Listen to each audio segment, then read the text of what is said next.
Yo, hey, this shit easy, nigga. Hey, all I'm talking about, nigga, I'm still out here trying to get it. Contender regime boxing, checking back in with y'all, man. What's good? It's fight week, man. It's officially fight week for Devin Haney versus Ryan Garcia. It's Tuesday. We're only days away, man. 420 in Brooklyn, New York, Barclays Center. I think this is going to be one of those matchups where there's a lot of drama.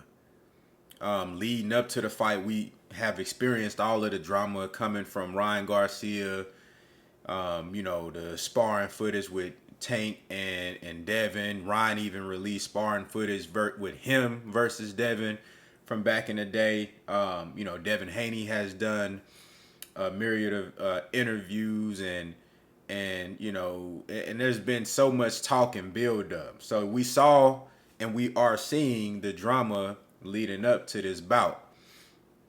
I think there's also going to be a lot of drama in the ring. This is Ryan Garcia's second fight with Derrick James. I think Derrick James has been working on some things with Ryan.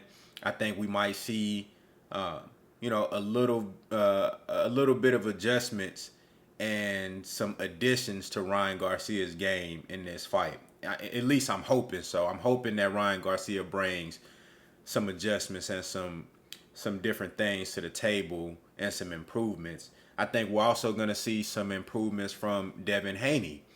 And that's crazy to say with Devin Haney coming off of what I think was his best performance thus far in his career versus Regis Prograis. Broke the CompuBox record for the least punches landed on a fighter.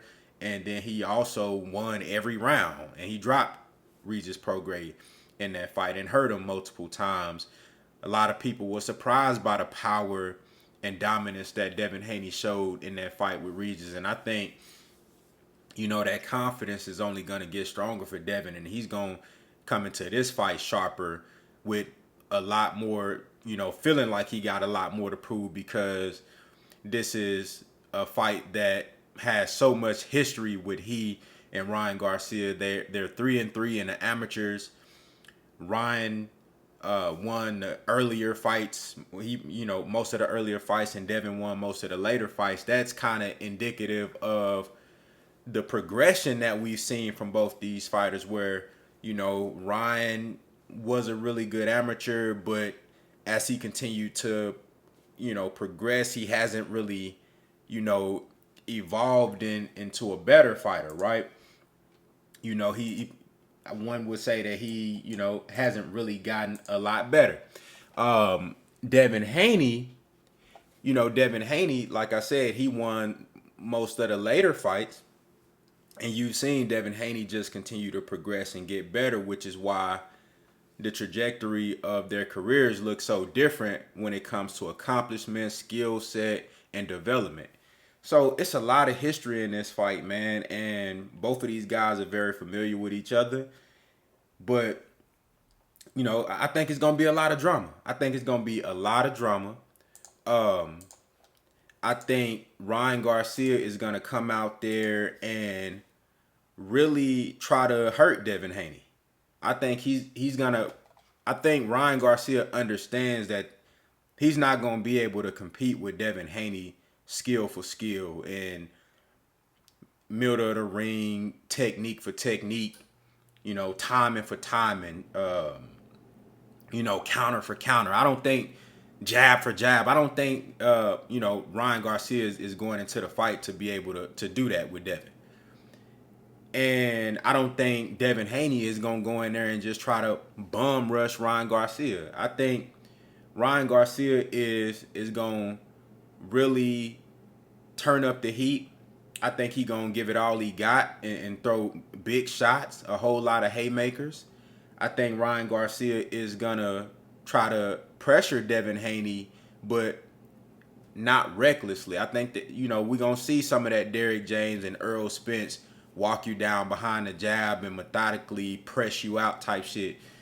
And I think we'll see Devin Haney, using his angles and footwork in the jab to kind of, turn Ryan Garcia, create angles, similar to how he did with Regis. Now, Regis was a southpaw, so when you got an orthodox and a southpaw fighter, it's easier to turn guys and put them in weird angles. So with these two guys both being orthodox, I don't think you're going to see a whole lot of turning, but you will see angles, and you will see, you know, the footwork on display from Devin Haney. And, man, I'll be honest with you. I think in the first couple of rounds, Ryan Garcia is going to be his most dangerous. And that's where his confidence is going to be the highest. Because he going to come out there, he fresh. You know, he going to maybe have a little bit of a fill out in the first round. And then, you know, halfway through the first round, that's when you're going to see Ryan start trying to throw them big shots. And in the second round, I think he going to come out even stronger, you know, letting off big shots. But what's going to happen is that Devin Haney is going to be catching Ryan Garcia with sharp jabs and solid right hand counter shots. And the jab to the body, I think you're going to see a lot from Devin Haney in this fight. And what that's going to do is Ryan Garcia is going to find himself throwing big shots and missing. I think Devin Haney's defense is going to be just as sharp as it was versus Regis Prograis in that last fight. He's going to find himself throwing big shots and missing. That's going to frustrate Ryan Garcia. Confidence start to go down a little bit after round 3 and round 4. You might see one or two things. Either Ryan Garcia put his hands in his pocket because he realized, damn, every time I throw, I'm missing big and I'm getting hit flush. You know, that, and it take more energy out of you when you miss a shot as opposed to you actually landing the shot, right?